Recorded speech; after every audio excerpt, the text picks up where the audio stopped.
Ouais, pourquoi rechercher une artériopathie des membres inférieurs pour un cardiologue? La question se pose et pour bon nombre de cardiologues, il faut dire que la question ne se pose même pas, puisqu'ils ne le font pas.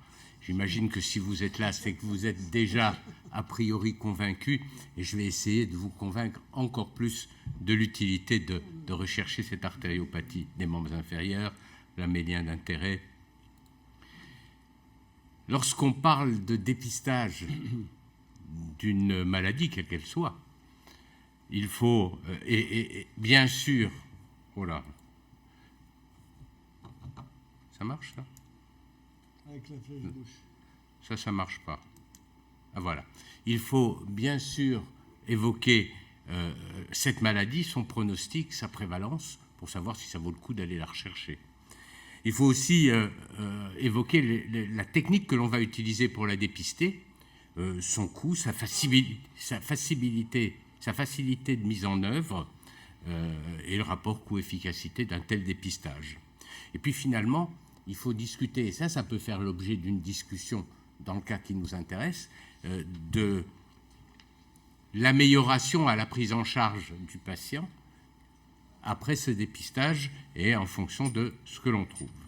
Si on regarde les recommandations de la Haute Autorité de Santé en 2006, on voit que le dépistage de l'AOMI est recommandé chez les patients de plus de 50 ans pour l'homme, de plus de 60 ans chez la femme, avec des facteurs de risque et par la mesure de l'index de pression systolique.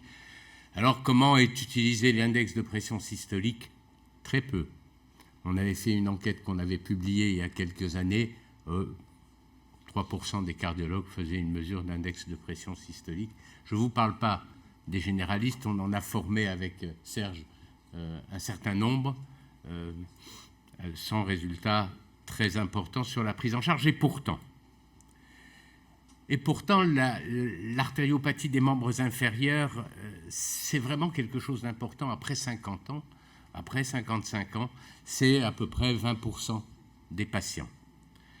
C'est une affection dont la prévalence augmente de manière considérable avec l'âge. Et puis avec l'insuffisance rénale, et puis, vous le savez, avec le diabète. Et puis ce sont des patients, on va le voir, qui ont des facteurs de risque qui sont aussi considérables et qui ont un taux d'événement qui est important, et non seulement au niveau des membres inférieurs, mais aussi de manière globale.